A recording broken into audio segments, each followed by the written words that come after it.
प्रिय विद्यार्थियों, आज हम पुनः पिछला जो अध्याय था ब्रिटेन का संविधान वहीं से आरंभ करते हैं। मैं डॉक्टर खेमचंद महावर, सह-आचार्य राजनीति विज्ञान विभाग, राजकीय महाविद्यालय बहरोड। ब्रिटेन का संविधान और उसका विकास। इससे पूर्व के अध्याय में हमने ब्रिटेन जो देश है या ग्रेट ब्रिटेन जो देश है उसके बारे में आरंभिक जानकारी और इसके दो काल, जो एंग्लो सेक्शन काल है और नॉर्मन एंजीवन काल है, उसके बारे में अध्ययन किया था। हमने उसमें यह भी बताया था कि भौगोलिक दृष्टि से Britain, great Britain, England, United of kingdom में क्या अंतर है। ये शब्दावलियों का जो डिफरेंस है, ये शब्दावलियों का जो अर्थ है, उसका भी हमने उसमें अध्ययन किया था। आज हम उससे आगे अध्ययन करेंगे कि ब्रिटेन की संविधान का विकास कैसे होता है, क्योंकि ब्रिटेन जो है एक मात्र ऐसा राष्ट्र है जहाँ का संविधान लिखित नहीं है, निर्मित नहीं है, बल्कि वो संयोग और विवेक का शिशु माना जाता है। अर्थात घटनाक्रम, परिस्थितिवश ऐसी ऐसी घटनाएं हुई जिनकी वजह से जनता और शासक के बीच जो कुछ घटनाक्रम घटित हुआ, परिस्थितिवश वही अभिसमय, वही परंपरा और वही नियम बनते गए और धीरे धीरे इंग्लैंड का संविधान इन प्रथाओं से, अभिसमयों से चलने लगा। उसी प्रक्रम में, जैसे कि मैंने पूर्व में कहा कि हमने इसकी दो विशेषताओं का अध्ययन, दो काल का अध्ययन हम कर चुके हैं, जिसमें एंग्लो सेक्शन काल और नॉर्मन एंजीवन काल। आज हम उससे आगे प्रारंभ करते हैं। देखिए, इसका जो तीसरा काल है वो प्लांटेगनेट काल और लंकास्ट्रियन काल है। प्लांटेगनेट काल का जो समय है वो 1153 से 1399 और लंकास्ट्रियन का काल 1399 से 1445 है। इस काल में यहाँ पर ब्रिटेन में अनेक वैधानिक संस्थाओं का उदय हुआ, अनेक राजनीतिक संरचनाओं का आविर्भाव हुआ, जिसकी वजह से शासन का संचालन आगे संभव हो सका। हेनरी प्रथम जो वहाँ का शासक था, उसने सुधार कार्य किए, अनेक सुधार कार्य किए और दो संस्थाएं अस्तित्व में आई जिनका कार्य विभाजन भी किया गया। एक संस्था थी क्यूरिया रेजिस, जिसको प्रशासन और न्याय संबंधी कार्य दिया गया, और दूसरी जो संस्था थी वो प्रिवी काउंसिल, जिसको एक्सचेकर यानी कि फाइनेंस का काम इस तरह से मिला। इसी दौरान इसमें सम्राट जॉन ने एक बैठक बुलाई थी धन एकत्रित करने के लिए, किंतु वहाँ आम जन ने उसका विरोध हुआ। उस बैठक में यह निर्णय लिया गया कि नो टैक्सेशन विदाउट रिप्रेजेंटेशन, प्रतिनिधित्व के बिना कर नहीं। यदि आप हमें नेतृत्व प्रदान नहीं करेंगे, यदि हमें प्रतिनिधित्व नहीं देंगे, तो हम टैक्स अदा नहीं करेंगे। ये घटना भी इसी काल की है।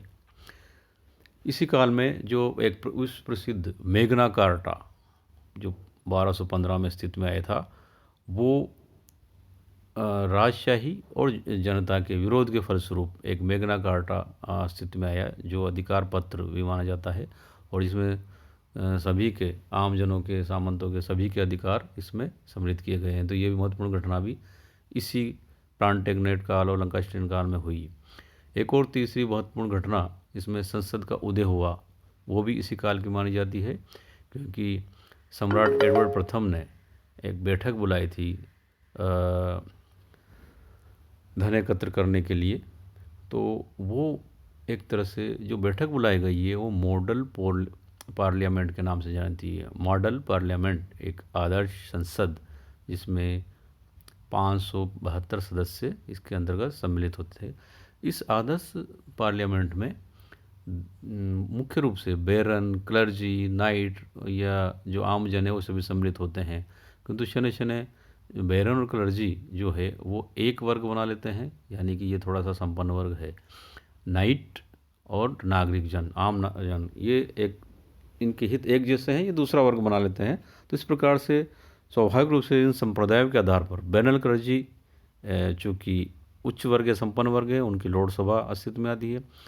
नाइट और नागरिक जन आम व्यक्ति हैं, ये इनसे मिलकर एक कॉमन सभा अस्तित्व में आती है।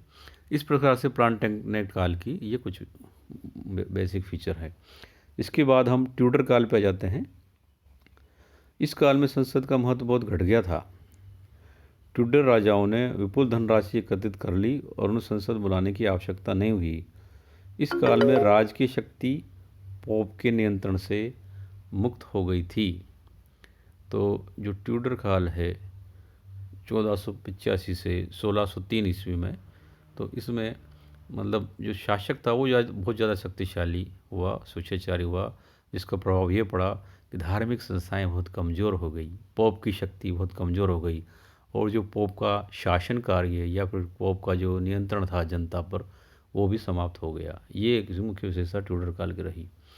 पांचवा जो इसका काल है वो स्टुअर्ट काल, जो बहुत ही महत्वपूर्ण काल है। ये 1403 से लेकर 1714 तक चला, और यही इसमें राजा वर्सेस संसद का ज़बरदस्त मतभेद चला, और इस काल में संसदीय लोकतंत्र की स्थापना भी हुई। इसमें जो चार्ल्स द्वितीय है, इस काल में भी दो संस्थाएं हुआ करती थी। प्रिवी काउंसिल एक बड़ी संस्था बन गई थी, किंतु राजा ने एक छोटी संस्था बनाई जो 5 सदस्य थी, क्योंकि बड़ी आवश्यकता पड़ने पर बड़ी संस्था बुलाए जाना संभव नहीं था। इसलिए वो शासक जो है अपनी छोटी संस्था के मुख्य व्यक्तियों से परामर्श कर लिया करता था। तो इसी प्रक्रम में एक ये छोटी संस्था थी, उसके 5 सदस्य थे, जिनका जहाँ से कैबिनेट का उदय होता है। जैसे कैबिनेट का उदय कैसे होता है, ये जो 5 सदस्य है, इनके प्रथम अक्षर को कबाल कहते हैं, CABAL, कबाल। इसी कबाल से कैबिनेट का उदय होता है। अब CABL क्या है, ये वो 5 सदस्यों के प्रथम अक्षर है जिससे कबाल बना और कबाल से कैबिनेट बन गया। ये पांचों के नाम क्या हैं? C से क्लीमेट, A से एलिंगटन, B से बकिंघम, फिर A से एशले और L से लाटरलैंड। तो ये पांचों नामों से जिनसे राजा परामर्श किया करता था, एक उसकी किचन कैबिनेट सी छोटी समिति थी, उसी से कालांतर में धीरे धीरे कैबिनेट का उदय हुआ। देखिए वहाँ ऊपर संसद का उदय हुआ था या कैबिनेट का उदय हो गया, क्योंकि प्रिवी काउंसिल जो थी वो बड़ी संस्था थी, उससे आसानी से परामर्श लेना संभव नहीं था।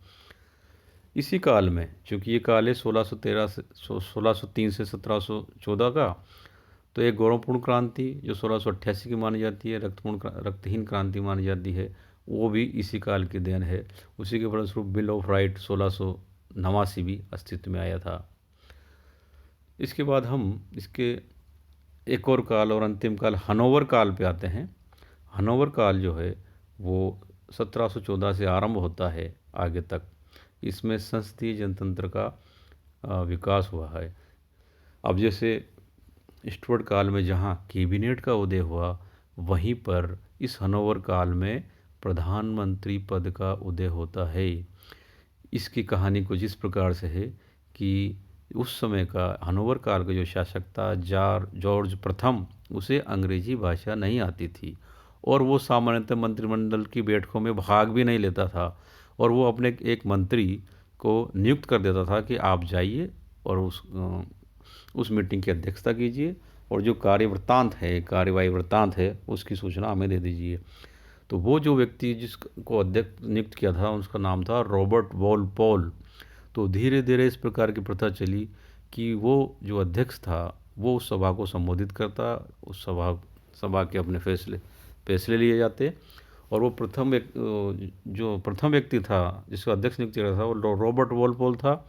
इस प्रकार से ब्रिटेन का प्रथम प्रधानमंत्री पद रॉबर्ट वॉलपोल के रूप में, या प्रथम प्रधानमंत्री रॉबर्ट वॉलपोल बने, या उनको उसके रूप में जाना जाता है, क्योंकि सम्राट जो है उसे अपना प्रतिनिधि के रूप में भेजता है। इस प्रकार से वहाँ से सम्राट और प्रधानमंत्री ये व्यवस्था का संचालन आरंभ हो गया। इसी काल में फिर कॉमन सभा और लॉर्ड सभा जो कि अस्तित्व में आ गई थी, धीरे धीरे 1832, 1867, 1884 में सुधार किए गए, और 1928 तक आते आते वयस्क मताधिकार का वहाँ अधिकार लोगों को मिला। लॉर्ड सभा जो कि अमीरों की संस्था थी या वंशानुगत चुनी जाती है हमेशा ये, जैसा कि ऊपर मैंने बताया क्लर्जी और बैरन इसके जो मुख्य सदस्य हैं। तो धीरे धीरे लॉर्ड सभा की शक्तियों में भी 1911 1939 में संसदीय एक्ट बनाकर उनकी शक्तियों को कम किया गया और धीरे धीरे फिर राजनीतिक दलों का विकास भी यहाँ से होता जाता है। तो इस प्रकार से ये ब्रिटेन के शासनकाल या ब्रिटेन के संविधान का जो उदय है उसके काल हैं। यहाँ मैंने कुछ नोट्स दिए हैं हाथ से लिखे हुए, यदि विद्यार्थी इन्हें समझ सके तो इससे भी मदद ले सकते हैं। और अंत में पुस्तक और उसके लेखकों के नाम भी दिए हैं ताकि विद्यार्थी इन पुस्तकों को पढ़ सके, उनका अध्ययन कर सके और जो उनके अध्ययन के लिए बहुत ही उपयोगी है। धन्यवाद।